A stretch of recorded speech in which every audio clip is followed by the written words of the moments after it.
Hello friends, cake and കേക്സിൻ്റെ പുതിയ വീഡിയോയിലേക്ക് എല്ലാവർക്കും സ്വാഗതം. ഇന്നും വളരെ യൂസ്ഫുൾ ആയിട്ടുള്ള കുറച്ച് ടിപ്പുകൾ കളക്ട് ചെയ്തിട്ടാണ് വന്നിരിക്കുന്നത്. അപ്പോൾ എല്ലാവരും ഒന്ന് സ്കിപ്പ് ചെയ്യാതെ കാണണേ. അപ്പോൾ നമ്മുടെ ഇതുപോലൊരു ചിരട്ട കത്തിച്ച് നമ്മുടെ വാഷിംഗ് മെഷീൻ അലക്കുമ്പോൾ ഇട്ട് കൊടുത്താൽ എന്താ സംഭവിക്കാമെന്ന് കണ്ടു നോക്കിയാൽ വളരെ യൂസ്ഫുൾ ആയിട്ടൊരു ടിപ്പാണിത്. അപ്പോൾ എല്ലാവരും സ്കിപ്പ് ചെയ്യാതെ കാണണേ. അപ്പോൾ സമയം കളയേണ്ട, നമുക്ക് നേരെ വീഡിയോയിലേക്ക് പോകാം. ഫസ്റ്റ് ടിപ്പ് ഞാനിവിടെ ഒരു കറിച്ചട്ടിയാണ് എടുത്ത് വെച്ചിരിക്കുന്നത്. നമ്മുടെ ഗ്യാസ് അടുപ്പിൽ വെച്ച് നല്ലപോലെ ഒന്ന് ഉണക്കി എടുത്താണ് കേട്ടോ. അപ്പോൾ അതേ നമ്മൾ ഇത് ഉപയോഗിക്കാതൊക്കെ ഇങ്ങനെ ചട്ടികൾ ഇരിക്കുമ്പോഴത്തേക്ക് എന്താ സംഭവിക്കുക, പൂപ്പൽ പിടിക്കുകയും അതോടെ ഈ ചട്ടിക്കുള്ളിലെ കളറെല്ലാം മാറിപ്പോയിട്ട് പൊട്ടുന്ന രീതി ഒരു വരയൊക്കെ വരും അല്ലേ. അപ്പോൾ അതൊക്കെ പോകാനും ഈ പൂപ്പലിൻ്റെ മണം പോകാനും ഈ പൂപ്പൽ പിന്നെ ഉണ്ടാകാതിരിക്കാനുമുള്ള അടിപൊളി ഒരു ടിപ്പാണ് ഞാൻ ഇന്നത്തെ വീഡിയോയിൽ ഫസ്റ്റ് ഞാൻ കാണിക്കുന്നത്. അപ്പോൾ ഇതിന് ചട്ടി ഇങ്ങനെ അടുപ്പത്ത് വെച്ച് കൊടുത്തിട്ടുണ്ട്. ഫ്ലെയിം ഒന്നും ഓണാക്കണ്ട കേട്ടോ. അപ്പം നമുക്കിത് വേറൊരു രീതിയിലൂടെയാണ് ഇന്ന് ഞാനിതിവിടെ മയപ്പെടുത്തി എടുക്കുന്നത്. അതായത് നമ്മുടെ ചിരട്ട വെച്ച് നട്ടാണ് ഞാനിവിടെ ക്ലീൻ ചെയ്തെടുക്കുന്നത്.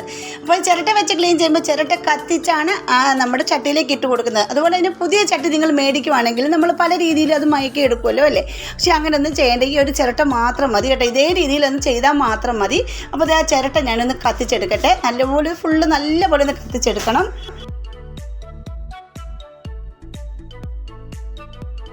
അപ്പോൾ ഞാൻ ചിരട്ട ഇവിടെ കത്തിച്ചെടുത്ത് നേരെ നമ്മുടെ ചട്ടിയിലാണ് വെച്ചിരിക്കുന്നത്. അപ്പോൾ ഈ ചട്ടി ഇങ്ങനെ ഗ്യാസ് അടുപ്പിൻ്റെ മുകളിൽ നിന്ന് ഞാൻ താത്ത് ഇറക്കി വെച്ചിട്ടുണ്ട്. അപ്പോൾ ചിരട്ടയൊക്കെ ഇങ്ങനെ കത്തിക്കുകയാണെങ്കിൽ ഗ്യാസ് അടുപ്പിൻ്റെ മുകളിൽ നമ്മുടെ ചട്ടിയിലേക്ക് വെച്ച് കത്തിക്കൊന്നും വേണ്ട. ഇങ്ങനെ താത്ത് എവിടെയെങ്കിലും മാറ്റി വെച്ചിട്ട് ഒന്ന് കത്തിച്ച് വെച്ചാൽ മതി കേട്ടോ. കുട്ടികളുടെ കയ്യിൽ എത്താത്തടത്ത് വേണം വെച്ചിട്ട് ഒന്ന് കത്തിച്ചെടുക്കാൻ. അപ്പോൾ ഈ നല്ലപോലെ ഫുള്ള് കത്തിയിട്ട് ഇതിൻ്റെ കരിയാണ് നമുക്ക് വേണ്ടത് കേട്ടോ. അപ്പോൾ ഇത് കത്തുമ്പോൾ തന്നെ ഇതിൻ്റെ അകത്തുള്ള പൂപ്പൽ, അതുപോലെ തന്നെ ഇങ്ങനെ വിണ്ട് കീറി ചട്ടിയൊക്കെ ഇരിപ്പുണ്ടെങ്കിൽ പക്ഷേ ചോരുന്നൊന്നും നല്ലൊരു പൊട്ടൽ പോലെ വരും. അതൊക്കെ മാറിക്കിട്ടാനും നമ്മുടെ എത്ര പുതിയ ചട്ടിയാണെങ്കിലും നമ്മുടെ ചട്ടി പുതിയതായിട്ട്, അതായത് നോൺ സ്റ്റിക്ക് പോലെ ആകാനും ഒക്കെ പറ്റും. നോൺ സ്റ്റിക്ക് പോലെ ആക്കി നമുക്ക് എടുക്കാനും പറ്റും. ഇത് കണ്ടില്ലേ, ഇപ്പം തന്നെ ഇതിൻ്റെ ഉള്ളുഭാഗം കണ്ടില്ലേ, നല്ല നോൺ സ്റ്റിക്കിൻ്റെ ഒരു കളറായിട്ടുണ്ട് കേട്ടോ. അപ്പോൾ ഇത് കണ്ടില്ലേ, നമ്മൾ യൂസ് ചെയ്യുന്നതിൻ്റെ ചട്ടിയായത് കാരണം ഇതിനകത്ത് ഒരുപാട് എണ്ണയൊക്കെ നമ്മളിങ്ങനെ യൂസ് ചെയ്യുമ്പോൾ എണ്ണയൊക്കെ നമ്മുടെ ഈ മൺചട്ടി കുടിച്ചെടുക്കും. അപ്പോൾ അതെല്ലാം ഫുള്ള് വെളിയിൽ വന്നിട്ട് ഈ എണ്ണയൊക്കെ ഇങ്ങനെ ഇരിക്കുന്തോറുമാണ് ഈ പൂപ്പലൊക്കെ വരുന്നത്. അത് ഫുള്ള് മാറിയിട്ടുണ്ട് കണ്ടോ. ഈ എണ്ണയാണ് കണ്ടോ, അതെല്ലാം നല്ലപോലെ ഫുള്ളിൽ വന്നിട്ടുണ്ട് കേട്ടോ. ഇനി നമുക്ക് ഇതിൻ്റെ അകത്തെ ചിരട്ടക്കരി അങ്ങ് എടുത്ത് മാറ്റാം.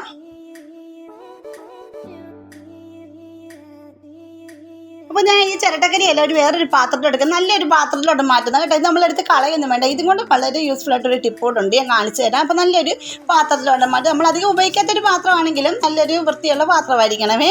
എന്നിട്ട് അതങ്ങ് എടുത്ത് മാറ്റിയതിന് ശേഷം ഇത് കണ്ടില്ലേ, നമ്മുടെ ചട്ടിയുടെ ഒരു ഇത് കണ്ടില്ലേ, നല്ല കറുത്ത് കിട്ടിയിട്ടുണ്ട്. ഇനി ഇത് പൊട്ടിയൊന്നും പോത്തൊന്നുമില്ല, ചോരത്തില്ല, പൂപ്പലും പിടിക്കത്തില്ല. ഒറ്റ തവണ നിങ്ങൾ ഇതൊന്ന് ചെയ്ത് നോക്കിയാൽ മതി. ഇതുപോലെ പുതിയ ചട്ടിയിൽ ഇതിങ്ങനെ ചെയ്യാവുന്നേ ഉള്ളൂ കേട്ടോ. അപ്പോൾ നിങ്ങൾ ഇതൊന്ന് ട്രൈ ചെയ്ത് നോക്കി. ഇഷ്ടപ്പെട്ടെങ്കിൽ ഫ്രണ്ട്സിനൊന്ന് ഷെയർ ചെയ്ത് കൊടുക്കണേ. ഇനി അടുത്ത ടിപ്പ് ഞാൻ ഇതുപോലെ ഒരു ചിരട്ട എടുത്ത് വെച്ചിട്ടുണ്ട്. അപ്പോൾ ഈ ചിരട്ട ഇങ്ങനെ ഉരുണ്ട് പോകുന്ന സൈസ് ചിരട്ടയായിരുന്നു. അപ്പോൾ നമ്മുടെ ഇവിടെ വീടുകളിൽ ഇങ്ങനെ പൊട്ടിയ ബർണറൊക്കെ ഉണ്ടെങ്കിൽ അത് കളയൊന്നും ചെയ്യേണ്ട. അത് നമ്മളൊക്കെ എടുത്ത് മാറ്റി വെക്കാറില്ല പതിവ്. അപ്പോൾ നമുക്ക് തിരികെ പോലെയൊക്കെ ഇതുപോലെ ഉപയോഗിക്കാൻ പറ്റും കേട്ടോ. അപ്പോൾ ഇത് നമ്മൾ കറണ്ട് പോകുന്ന സമയങ്ങളിലൊക്കെ നമുക്ക് വളരെ യൂസ്ഫുൾ ആവുന്നതാണ് ഈ നമ്മുടെ ബർണറും അതുപോലെ ഈ ചിരട്ടയൊക്കെ തന്നെയാണ് ചോദിച്ചാൽ. നമുക്ക് മെഴുകുതിരി കത്തിച്ച് വെക്കുമ്പോഴത്തേക്കും നമ്മുടെ മെഴുകുതിരി കത്തിക്കുമ്പോൾ വീടിൻ്റെ മേശപ്പുറത്താണെങ്കിലും എവിടെയാണ് തറയിലൊക്കെ ഈ മെഴുകുതിരി ഉരുകി വീട് വൃത്തികേടായിട്ട് കിടക്കും അല്ലേ. അപ്പോൾ അങ്ങനെ ഒന്നും ഉണ്ടാകാതിരിക്കാൻ നമ്മുടെ സൂപ്പർ ടിപ്പാണ്. അതുപോലെ തന്നെ ഈ മെഴുകുതിരി പെട്ടെന്ന് കത്തി തീരാതിരിക്കാനുള്ള ടിപ്പോടെ ഞാൻ കാണിക്കുന്നുണ്ട്. അപ്പോൾ അതെ, ഞാനിതൊന്ന് കത്തിച്ച് വെച്ച് കാണിക്കാം. നല്ലൊരു ടിപ്പാണിത്. ഇപ്പോൾ ഞാൻ ചിരട്ടയിലേക്ക് കത്തിച്ച് വെക്കുന്നുണ്ട്. അപ്പോൾ ഇത് കത്തിച്ച് വെക്കാൻ പ്രത്യേകം വേറൊരു പാത്രം ഒന്നിൻ്റെ ആവശ്യമില്ല. ഇത് മെഴുകുതിരി സ്റ്റാൻഡ് ഒന്നിൻ്റെ ആവശ്യമില്ല. നമുക്ക് ഈ ഒരു ചിരട്ട ഉണ്ടെങ്കിൽ നമുക്ക് നല്ലതാണ്. വലിച്ചെറിയുന്ന ചിരട്ടയൊക്കെ എടുത്തിടയ്ക്കൊക്കെ സൂക്ഷിച്ച് വെച്ചാൽ നമുക്ക് ഇതുപോലെയൊക്കെ യൂസ് ചെയ്യാൻ പറ്റും കേട്ടോ. അപ്പോൾ അതെ, ഞാൻ ആ മെഴുകുതിരി നമ്മുടെ ചിരട്ടയിൽ ഇങ്ങനെ കത്തിച്ച് വെച്ചിട്ടുണ്ട്. പക്ഷേങ്കിൽ ഇങ്ങനെ കത്തിച്ച് വെച്ചാൽ പെട്ടെന്ന് തന്നെ ഉരുക്കി തീരത്തേ ഉള്ളൂ അല്ലേ. പക്ഷേങ്കിൽ പെട്ടെന്ന് ഉരുക്കി തീരാതിരിക്കാനുള്ള ഒരു അടുത്ത ടിപ്പാണ് നമുക്ക് കാണിക്കുന്നത്. അതായത് ഈ ചിരട്ടയിലേക്ക് നമുക്ക് കുറച്ച് വെള്ളം ഒഴിച്ച് കൊടുക്കണം. ചിരട്ടയിലേക്ക് വേണം വെള്ളം ഒഴിച്ച് കൊടുക്കാൻ. അപ്പോൾ ഇങ്ങനെ ചിരട്ടയിൽ ഇങ്ങനെ മെഴുകുതിരി കത്തിച്ച് വെക്കുമ്പോൾ നമ്മുടെ മേശപ്പുറത്തൊന്നും മെഴുകുതിരി ഉരുകി വീഴത്തില്ല. പകരം ചിരട്ടയ്ക്കുള്ളിലേ വീഴത്തുള്ളൂ, ആ വെള്ളത്തിലോട്ടേ വീഴത്തുള്ളൂ കേട്ടോ. അപ്പോൾ ഈ വെള്ളം മെഴുകുതിരിയുടെ മുകളിൽ കൂടെ ഒഴിക്കരുത്, ചിരട്ടയ്ക്കകത്ത് ഒഴിച്ച് കൊടുക്കുക. ഇതുപോലെ ഒന്ന് ഒഴിച്ച് കൊടുത്തിട്ട് നമ്മളൊന്ന് കത്തിച്ച് വെച്ച് നോക്കിയേ, ഈ മെഴുകുതിരി പെട്ടെന്ന് തീരത്തേ ഇല്ല, അങ്ങനെ തന്നെ കത്തിയിരിക്കും കേട്ടോ. അപ്പോൾ നിങ്ങൾ അങ്ങനെ ട്രൈ ചെയ്ത് നോക്കും. മെഴുകുതിരി ഏറ്റത്തൊന്നും താഴെ പോകത്തൊന്നുമില്ല, ഇങ്ങനെ തന്നെ കത്തിയിരിക്കും. നല്ലൊരു ഇതായിട്ടിരുന്നോളും കേട്ടോ. അപ്പോൾ ഈ ഒരു ടിപ്പ് നിങ്ങൾ ചെയ്ത് നോക്കുക. ഇഷ്ടപ്പെട്ടെങ്കിൽ ഫ്രണ്ട്സിനൊക്കെ ഒന്ന് ഷെയർ ചെയ്ത് കൊടുക്കുക കേട്ടോ. അപ്പോൾ അത് എല്ലാവരും ഇതും ട്രൈ ചെയ്ത് നോക്കിയിട്ട് ഒന്ന് ലൈക്ക് ചെയ്തേക്കണേ. അതുപോലെ തന്നെ നിങ്ങൾക്ക് എൻ്റെ വീഡിയോസ് എല്ലാം ഇഷ്ടപ്പെടുന്നുണ്ടെങ്കിൽ നമ്മുടെ ഫാമിലിയിലൊന്ന് ജോയിൻ ചെയ്ത് സപ്പോർട്ട് ചെയ്യണേ. ഇനി അടുത്ത ടിപ്പ് വളരെ യൂസ്ഫുൾ ആയിട്ടൊരു ടിപ്പാണ്. നമ്മൾ ഈ മിക്സിയുടെ ജാറിൽ നമ്മൾ മസാലകൾ എല്ലാം അരയ്ക്കുകയൊക്കെ ചെയ്യുമ്പോൾ നമ്മൾ ജ്യൂസൊക്കെ അടിക്കാൻ നേരത്തെ ഇതെടുത്ത് മണക്കുമ്പോൾ ഭയങ്കര ഒരു മണമായിരിക്കും, മസാലയുടെ മണമായിരിക്കും. നമ്മൾ എങ്ങനെയൊക്കെ ചെയ്തെന്ന് പറഞ്ഞാൽ ഈ മസാലയുടെ മണങ്ങളൊന്നും നമ്മുടെ മിക്സിയുടെ ജാറിൻ്റെ അകത്തൊന്നും പോകത്തില്ല അല്ലേ. അപ്പോൾ നമുക്ക് ചെയ്യാൻ പറ്റുന്ന കിഡിലൊരു ടിപ്പാണ്. നമ്മളിപ്പോൾ ഒരു ചിരട്ട കത്തിച്ചെടുത്തിട്ടുണ്ടായിരുന്നല്ലോ, ആ ചിരട്ട കത്തിച്ച് ഇതിലേക്ക് ഒന്ന് ജസ്റ്റ് ഒന്ന് ഇട്ട് വെച്ചതിന് ശേഷം ഒന്ന് അടച്ചു വിട്ടിട്ട് തുറക്കുവാണെങ്കിൽ തന്നെയാണല്ലോ മണം പോവും. അല്ലെങ്കിൽ ആ ചിരട്ടക്കരി ഉണ്ടല്ലോ, ഈ ചിരട്ടക്കരി എടുത്ത് നമ്മുടെ മിക്സിയുടെ ജാറയിലിട്ടിട്ട് ഒന്ന് പൊടിച്ചെടുക്കണം. ഈ പൊടിച്ചെടുക്കുമ്പോഴും അതിൻ്റെ അകത്ത് ബാഡ് സ്മെല്ലെല്ലാം പോയി നല്ല സൂപ്പറായിട്ട് വെളുക്കുകയും ചെയ്യും, ആ കറയെല്ലാം പോയി കിട്ടുകയും ചെയ്യും, ആ മണവും ബാഡ് സ്മെല്ലൊക്കെ പോയി കിട്ടുകയും ചെയ്യും. നമ്മുടെ ഇതിൻ്റെ ബ്ലേഡിന് നല്ല മൂർച്ചയും കിട്ടും കേട്ടോ. അപ്പോൾ ഇത് പൊടിച്ചെടുത്തിട്ട് പക്ഷേ നിങ്ങൾ ആരും ഈ ചിരട്ട പൊടിച്ചെടുത്ത പൊടി കളയരുത്. ഇതുകൊണ്ട് നമുക്ക് ചാർക്കോള് പീൽ ഓഫ് മാസ്ക് അല്ലേ, അതൊക്കെ ഉണ്ടാക്കാൻ പറ്റും. വില കൊടുത്ത് മേടിക്കേണ്ട കാര്യമേ ഇല്ല. ഇതുപോലെ നല്ല ചിരട്ട എടുത്ത് കത്തിച്ച് ഇതുപോലെ പൊടിച്ച് വെക്കുകയാണെങ്കിൽ നമുക്ക് തന്നെ നമ്മുടെ വീട്ടിൽ പീൽ ഓഫ് മാസ്ക് ഉണ്ടാക്കാൻ പറ്റും കേട്ടോ. അപ്പോൾ അത് നിങ്ങളൊന്ന് ചെയ്ത് നോക്കും, വളരെ നല്ലതാണ്. ഇപ്പോൾ നമ്മുടെ മിക്സിയുടെ ജാറ് കണ്ടില്ല, സൂപ്പറായില്ലേ, പുതിയതുപോലെ ആയില്ലേ. അപ്പോൾ അതൊന്ന് നിങ്ങൾ ചെയ്ത് നോക്കുക. തന്നെ അത് പൊടിച്ച് മാറ്റി വെച്ചിട്ടുണ്ട്. അതിപ്പോൾ അത് കളയാതെ നമ്മൾ ഒരു പാത്രത്തിലിട്ട് വെക്കുകയാണെങ്കിൽ ചിരട്ടക്കരി നമുക്ക് പിന്നെ യൂസ് ചെയ്യാൻ പറ്റും കേട്ടോ.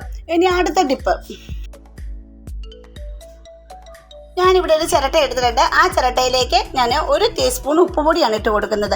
ഈ ഉപ്പുപൊടി ഇതുപോലെ കൊണ്ടുപോയി നമ്മുടെ ബെഡ്റൂമിലൊക്കെ വെക്കുകയാണെങ്കിൽ തന്നെ കുട്ടികൾക്കും കുഞ്ഞു പിള്ളേർക്കും വലിയവർക്കൊക്കെ അലർജിയൊക്കെ ഉണ്ടെങ്കിൽ അത് മാറാനും ജലദോഷമൊന്നും ഉണ്ടാകാതിരിക്കാനും സഹായിക്കും. ഇതിൽ ബാഡ് സ്മെല്ലെല്ലാം അബ്സോർവ് ചെയ്തിട്ട് ആ പൊടിയൊക്കെ ഉണ്ട് അബ്സോർവ് ചെയ്തോളൂ. അപ്പോൾ അതൊന്ന് ചെയ്ത് നോക്കൂ. ഇതിപ്പോൾ ഞാൻ അടിപൊളി ഒരു നല്ലൊരു മണം ഉള്ള നമ്മുടെ വീട്ടിലൊക്കെ ബാഡ് സ്മെല്ലൊക്കെ ഉണ്ടെങ്കിലൊക്കെ അബ്സോർവ് ചെയ്യാൻ വേണ്ടിയുള്ള അടിപൊളിയൊരു ഇതാണ് കാണിക്കുന്നത്. അതായത് ഞാൻ ഇതിൻ്റെ അകത്തോട്ട് ഞാൻ കുറച്ച് ഈ ലിക്വിഡിൻ്റെ വീഡിയോ ഞാൻ നമ്മുടെ ചാനലിൽ ഇട്ടിട്ടുണ്ട്. പേസ്റ്റ് നമ്മുടെ ഡിഷ് വാഷും കൊണ്ടൊക്കെ ഉണ്ടാക്കിയ ഒരു ലിക്വിഡാണ്. ഇതിൻ്റെ ഫുൾ വീഡിയോ ഞാൻ ഇട്ടിട്ടുണ്ട്. ഇനി ഈ ഉപ്പിലേക്ക് ഞാൻ അത് ഒഴിച്ച് കൊടുക്കുന്നുണ്ട്. നിങ്ങളുടെ വീട്ടിൽ അതില്ലെങ്കിൽ കംഫർട്ടാണെങ്കിലും ഉപയോഗിക്കാം കേട്ടോ. എന്നിട്ട് ഇതേ രീതിയിലൊന്ന് ആക്കി എടുക്കുന്നുണ്ട്. ഇതിന് മുകളിലോട്ട് കുറച്ച് ഉപ്പ് കൂടി ഇട്ട് കൊടുത്താലും കുഴപ്പമില്ല. ഇത് ഞാൻ നേരെ കൊണ്ടുവെക്കുന്നത് നമ്മുടെ റൂമിൽ, ബെഡ്റൂമിൽ, അതുപോലെ നമ്മുടെ ഈ തിണ്ണ ഭാഗങ്ങളിൽ, നമ്മുടെ കിച്ചണിൽ, ബാത്റൂമിൽ, ഇവിടെ എവിടെ വേണമെങ്കിലും നമുക്കിത് കൊണ്ടുവെക്കാം. സൂപ്പർ മണമാണ് കേട്ടോ, അടിപൊളി ഒരു മണമാണ്. ഇപ്പം നമുക്ക് വെളിയിലൊക്കെ വെക്കാം. അപ്പോൾ 2 ചിരട്ടയിൽ ഞാൻ ഇത് ചെയ്തെടുത്തിട്ടുണ്ടായിരുന്നു. ഒരു ചിരട്ടയിൽ വേറൊരു സൂത്രം കാണിക്കാൻ വേണ്ടിയാണ് മാറ്റി വെച്ചിട്ടുള്ളത്. അപ്പോൾ ഇതുപോലെ ഞാൻ ഈ വെളിയിലൊക്കെ ഇങ്ങനെ കൊണ്ടുവച്ചിട്ടുണ്ടായിരുന്നു. അതെല്ലാം നമ്മുടെ തിണ്ണ ഭാഗങ്ങളിൽ, ഹാളിൽ ഒക്കെ നമുക്കിത് കൊണ്ടുവെക്കാം. അതുപോലെ തന്നെ ഒരുമാതിരി ഈച്ചകൾ, കണ്ണീച്ച പോലത്തെ ഒക്കെ ഉണ്ടല്ലോ, അതൊന്നും വരാതെ ഇരിക്കാനൊക്കെ സഹായിക്കും കേട്ടോ. അടുത്ത ടിപ്പ്, ഞാനിപ്പോൾ എടുത്ത് വെച്ചിരുന്നില്ല ഉപ്പുപൊടി, നമ്മുടെ ലിക്വിഡൊക്കെ അഴിച്ച് വെച്ചിരുന്ന ആ ഒരു മണമുള്ളതിലേക്ക് ചെറിയൊരു ചേർത്ത കഷ്ണം ഞാൻ ഒന്ന് പുകച്ചെടുക്കുന്നുണ്ട്. അതിനുശേഷം ഇത് ഞാൻ നേരെ വെച്ച് കൊടുക്കുന്ന സ്ഥലം നോക്കിക്കേ. നിങ്ങൾ ആരെങ്കിലും ഇങ്ങനെ ചെയ്ത് നോക്കിയിട്ടുണ്ടെങ്കിൽ ഒന്ന് കമൻറ്റ് ചെയ്യണം. അതായത് നമ്മുടെ വാഷിംഗ് മെഷീൻ തുണി അലക്കിയില്ലേലും തുണി അലക്കിയാലും ഇതിനൊരു ബാഡ് സ്മെല്ലാണ്. അടച്ച് വെച്ച് കഴിയുമ്പോൾ രാവിലെ തുറക്കും ഭയങ്കര ഒരു മണമാണ്. ഇത്രയും തുണിയൊക്കെ അലക്കുന്നതിൽ എല്ലാവരുടെ ചെളി അഴുക്കൊക്കെ ഇത് തിങ്ങി നിൽക്കുന്നതിൽ എത്ര കഴുകിയെന്ന് വൃത്തിയാക്കിയെന്ന് പറഞ്ഞാൽ ഇതിലൊരു മണം നിൽക്കും. അന്നപ്പോൾ ആ മണം പോകാനായിട്ട് നമുക്ക് ആ ചിരട്ട ഒന്ന് കത്തിച്ചിട്ട് ഈ ഒരു സൊല്യൂഷനിലേക്ക് ഇട്ടിട്ട് നമുക്ക് നേരെ വാഷിംഗ് മെഷീനിൽ വെച്ച് കൊടുക്കുവാനായിട്ട് അതിൻ്റെ അടപ്പ് വെച്ച് അടച്ച് വെക്കുക.